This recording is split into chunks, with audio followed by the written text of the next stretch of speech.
Hello everyone, দিল্লিতে দ্বিতীয় দিন শেয়ার করতে চলে এসেছি তোমাদের সাথে। সকালবেলা তো রেডি হয়ে নিয়েছি আর বেরিয়ে পড়েছি আবার ঘুরতে। আমরা যথারীতি রিক্সা, আর বাকি তিনজনকে তো বাইকে দেখেই নিলে। ডাব দেখলে এরা আর থাকতে পারে না, তো মেট্রোয় ওঠার আগে একটুখানি ডাব খেয়ে একটা সুন্দর ভিউ দেখতে দেখতে চললাম। কোথায় যাচ্ছি দাঁড়াও, মেট্রো থেকে একটু দেখিয়ে দিই। ওই যে দেখতে পাচ্ছ, যারা জানো তারা বুঝতে পারছো যে কোথায় যাচ্ছি।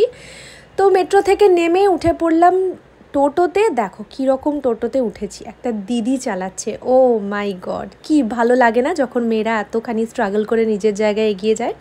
তো দিদি টোটোয় চড়ে আমরা চলে গেলাম লোটাস টেম্পলের সামনে। ওখান থেকে একটু ঝালমুড়ি খেয়ে আমরা ঢুকে গেলাম ভেতরে। তখন প্রায় সানসেট হব করছে। সেদিন আমরা একটু দেরি করেই বেরিয়েছিলাম, কারণ তারপরে আমরা যেখানে যেতাম, তারাও বলছি অনেক এনার্জির দরকার পড়বে। কিন্তু আগে একটু লোটাস টেম্পলের ব্যাপারে বলে দিই, যারা দিল্লিতে গেছো তারা তো অবশ্যই দেখেছো। সকালবেলার ভিউটাও তো সুন্দর হয়, অ্যাকচুয়ালি সারাক্ষণই যখনই যাও না কেন তখনই ভালো লাগবে, তবে বিকেলের এই সময়টা কিন্তু প্রচণ্ড প্লেজেন্ট একটা মোমেন্ট। আর এর ভেতরে না, এর নামটা টেম্পল, বাট ভিতরে কোনো রকম ভগবান বা কিছু নেই। এই জুতো ভরে নিলাম ব্যাগে, নিজের জুতো নিজে ক্যারি করে নিয়ে যেতে হবে। দেখো সবাই কি সুন্দর করে লাইন মেনটেন করে চলেছে একের পর এক। কোনো আওয়াজ নেই, কোনো দৌড়োদৌড়ি নেই, ধাক্কাধাক্কি নেই, যেন সবার মধ্যে একটা নিয়ম ইনবিল্ড হয়ে আছে। এই যে ভেতরটা আমি লুকিয়ে লুকিয়ে একটু করেছি, করা বারণ ছিল। তো এই জায়গাটাতে সবাই বসে মেডিটেশন করে।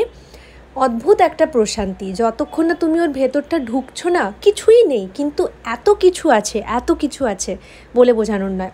বাইরে বেরিয়ে একটু খেয়ে নিলাম লোকাল স্ট্রিট ফুড যাকে বলে, একটু বার্গার, একটুখানি রোল, একটুখানি ফুচকা, একটু মোমোস, একটু ধোসা, যত রকম যা ছিল। ও চাউমিনও বাদ নেই কিন্তু। আর চা তো সাথে রয়েইছে। তো সব রকমের একটা মিক্সড কম্বিনেশন খাওয়ার পর সামনে একটা স্টেশনারি দোকানে দেখছি সৌরমী কী করছে আমাকে ফেলে। চলে গেলাম, একটু কিছু জিনিস কিনে নিলাম। দেন আমাদের ক্যাবের জন্য অপেক্ষা। দিল্লিতে ক্যাব কিন্তু খুব সস্তা জানো তো, তাই আমরা প্রচুর ক্যাবে চড়েছি। তো ক্যাবে করে কোথায় যাচ্ছি, ফাইনালি চলে এসেছি এইখানে। আগের দিনকে তোমাদেরকে বলেছিলাম যে আমরা জনপথ মার্কেটে গেছিলাম, আজকে চলে এসেছি আমাদের সেই ফেভারিট সরোজিনীতে।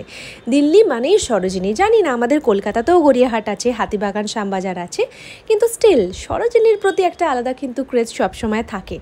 এখানে আমার খুব কাছের একজন মানুষ বেনুদিও থাকে, তো যখন আমি দিল্লিতে আসতে না পারি, বেনুদিকে বললে কিন্তু দিদি আমার জন্য শপিং করে নিয়ে যায়। একটা কোট নিয়ে গেছিলো আমার জন্য, বিশ্বাস করবে না, মানে তোমরা বরফেও ওটা পরতে পারো, এতটাই সুন্দর। আর সেটার দাম মাত্র 400 টাকা। আনবিলিভেবল শপিং করেছি, সব কিছুর দাম ওই 150-100, তাই মন ভরে শপিং করে নিয়েছি।